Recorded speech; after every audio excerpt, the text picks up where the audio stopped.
Fala pessoal, tudo certo? Professor Dixon Cossetti aqui do curso Direto ao Ponto. Hoje a gente vai falar sobre racismo estrutural. Não se esqueça, se curtir o vídeo deixa o joinha, coloque nos comentários o que você achou. Se você quer que eu aborde também algum outro assunto, escreva aí. E claro, não está inscrito aqui no canal, clica aí para você se inscrever agora, ative também o sininho para receber notificação dos novos vídeos. Toda semana, 2 vídeos novos aqui no canal, só coisa interessante, só coisa muito importante a respeito de redação. E, claro, se você vai fazer Enem ou vai prestar algum concurso, você tem que saber tudo sobre redação para você alcançar a nota máxima. Por isso, você tem que ficar muito atento a tudo que a gente coloca aqui no canal. Sem enrolação, vamos direto ao ponto, direto ao que interessa. Olha só, racismo estrutural. Vamos entender, de início, o que é o racismo estrutural. Racismo estrutural é um nome que é dado aí para um tipo de racismo que está enraizado na sociedade, que está na estrutura da sociedade. É por isso que ele ganha esse nome. Ou seja, ele se refere aí a um conjunto, a um sistema de desigualdades sociais, políticas, econômicas que estão aí no interior da sociedade. E eles demonstram uma série de injustiças que foram sendo cometidas ao longo do tempo. E essas injustiças, elas serviram literalmente como alicerce, como base para a estrutura social que nós temos hoje. Isso quer dizer que o racismo estrutural ele é algo realmente histórico, ele é algo ancestral. Ele vem aí da época da colonização. Ou seja, a gente não está falando só aqui do Brasil, a gente está falando de um fenômeno que acontece em várias partes do mundo. Quer dizer, então, que o racismo estrutural é esse sistema que segrega, que perpetua desigualdades sociais com base aí na raça. Ou seja, ele privilegia uma raça em detrimento de outra, né? Ou em detrimento aí muitas vezes de outra também, em prejuízo de outras raças. E a gente percebe isso claramente na sociedade brasileira. Professor, eu entendi então, mas o racismo estrutural, ele é um fenômeno de hoje? Não, não. Ele vem sendo estudado há muitos anos, como você sabe, não é algo muito novo. Embora a gente tenha vários autores que abordam mais modernamente o racismo estrutural.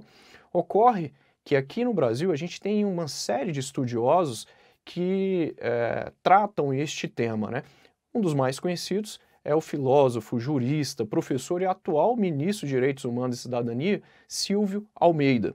Ele tem um livro cujo nome é exatamente esse, Racismo Estrutural, o qual eu indico aí também para que vocês leiam. É muito interessante, muito disso que eu estou falando aqui diz respeito exatamente aí ao teor do livro do professor Silvio. É uma grande referência em termos da luta aqui para os direitos aí da população negra aqui no Brasil.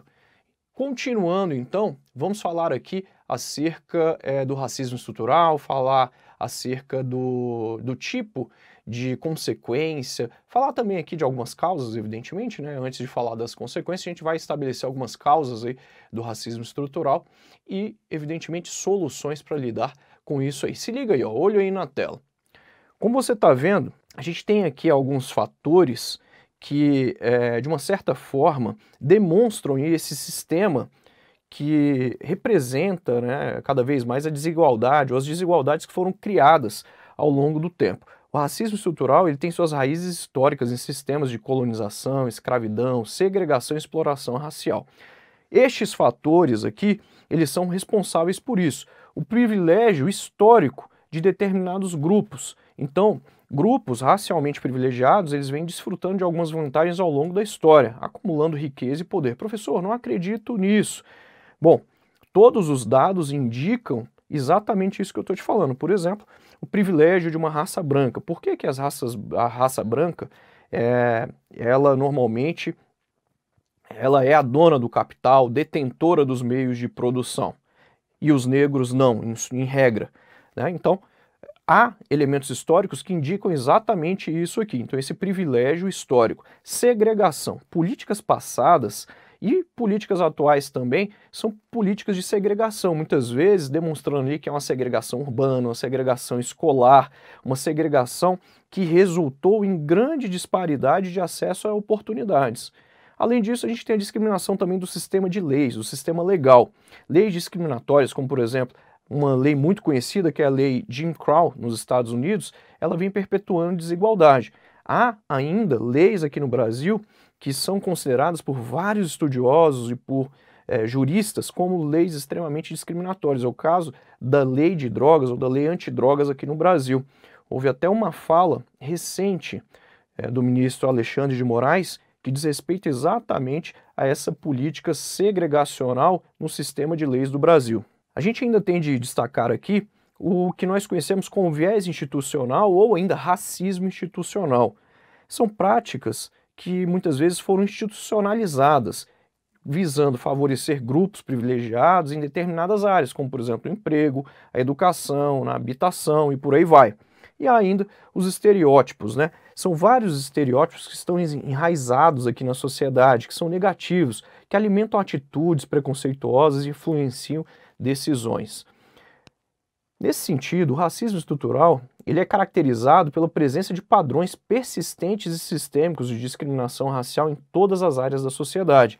Como eu já disse, incluindo educação, emprego, habitação, sistema de justiça criminal e acesso a serviços de saúde.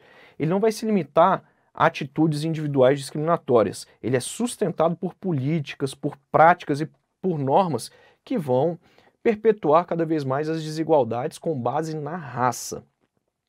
O racismo estrutural, ele também, muitas vezes, ele se passa ali meio invisível, porque a gente percebe ele, mas ele não fica tão claro na maioria das vezes. É por isso que tem gente que tem dificuldade para reconhecer o racismo estrutural, mas ele é bem perceptível no dia a dia, nas falas, nas atitudes, a gente até mesmo nas novelas, nos filmes, a gente vê isso.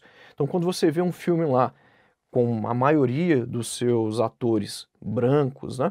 E aí você vê ali que normalmente o negro ele tem um papel sem muita relevância ali, ou ainda ele tem um papel de serviçal, isso vai ficando cada vez mais claro. Então a gente percebe isso, por exemplo, no cenário político lá no Congresso Nacional.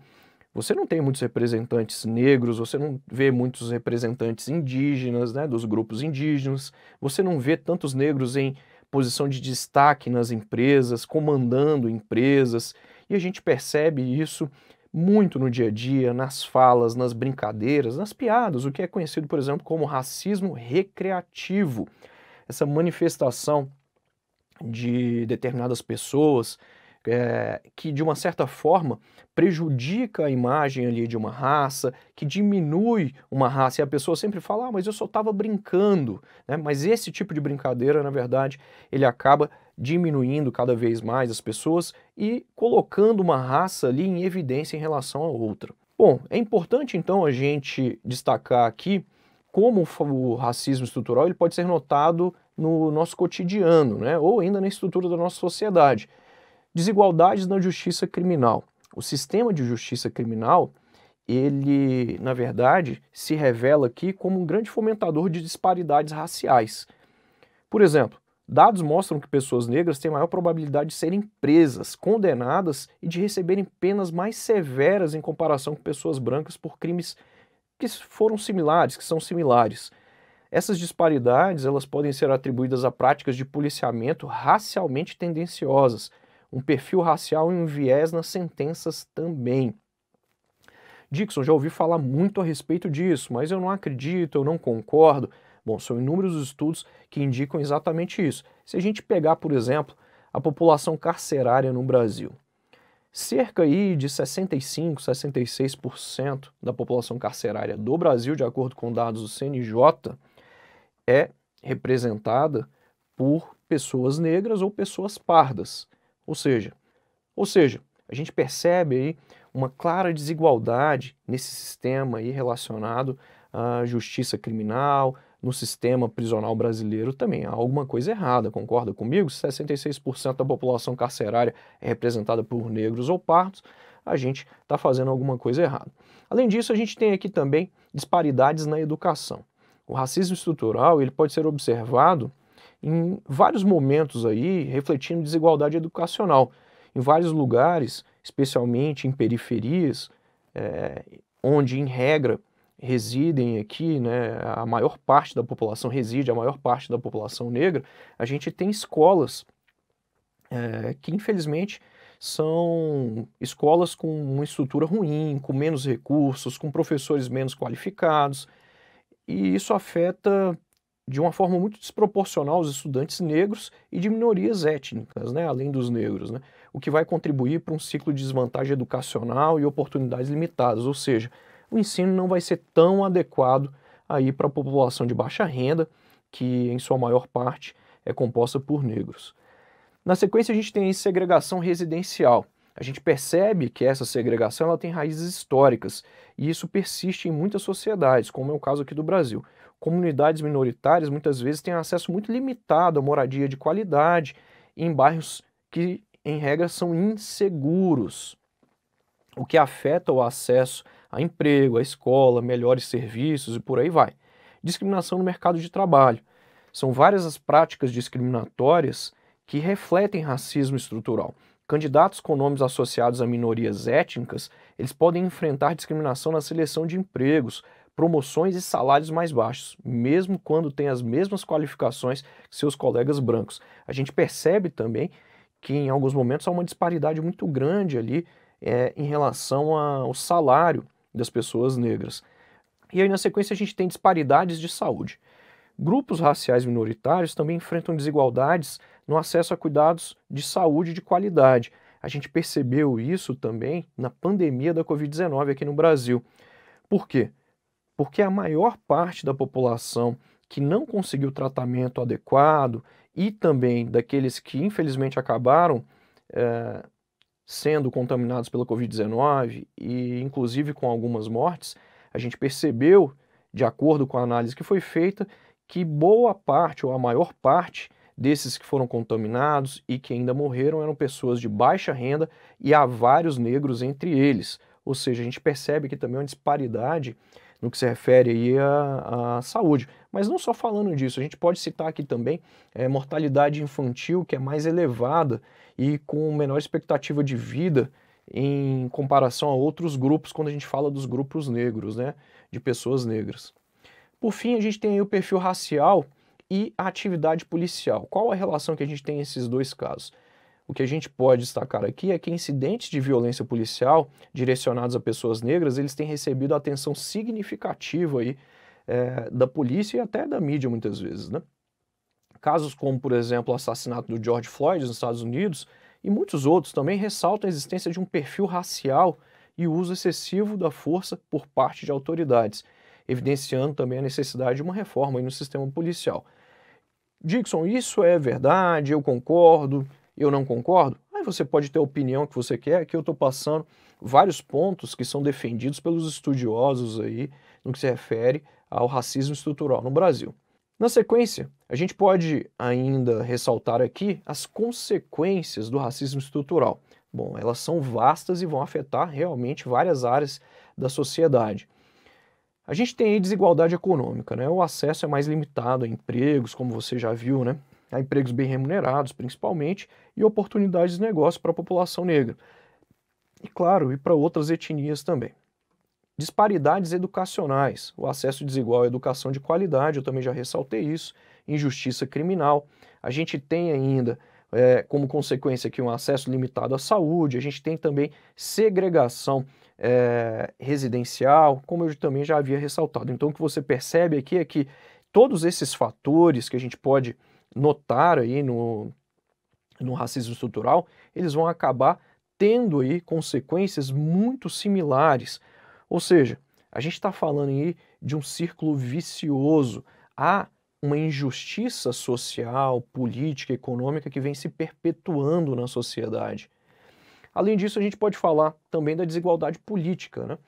Que são as restrições no acesso ao poder político e à representação. Você está vendo que essas consequências são graves aí para determinadas raças, né? O caso principalmente da raça negra. Mas a gente tem de destacar aqui que, apesar de tudo isso que a gente falou, há soluções, evidentemente, para a gente conter aí o racismo e o racismo estrutural. Primeira coisa, é educação e conscientização. é imprescindível promover aí uma compreensão mais profunda do racismo e as suas implicações, tanto historicamente quanto na modernidade, né, no tempo presente. É importante a gente falar sobre a educação antirracista, que é citada também pela estudiosa, pela filósofa aí Djamila Ribeiro, que tem um livro também sensacional, recomendo a leitura. A gente pode ainda falar aqui de reforma nas instituições, né? Ou seja, a gente precisa de uma revisão, de modificação de políticas, de leis e de práticas que acabam perpetuando desigualdades. Podemos falar aqui também da promoção da diversidade. É fundamental a gente incentivar a diversidade e a representação em todas as esferas da sociedade. Há ainda que se considerar aqui também questões relativas, por exemplo, à justiça criminal. Redefinir as práticas policiais e o sistema judicial, tudo isso relacionado aos julgamentos aí de pessoas de etnias diferentes da etnia branca é muito importante, porque isso vai eliminar aí esse viés racial. Bom, como você percebeu, é um tema multifacetado e extremamente complexo. O racismo estrutural, ele tem suas raízes de forma muito profunda, né, estabelecidas aqui de uma forma muito profunda na sociedade. E na sociedade brasileira, infelizmente, isso não é diferente. Mas, como você percebeu também, nós temos várias soluções a fim de reduzir aí, ou de mitigar esse mal, a fim de reduzir cada vez mais esse problema. É isso aí, a gente se encontra nos próximos vídeos, até a próxima, tchau!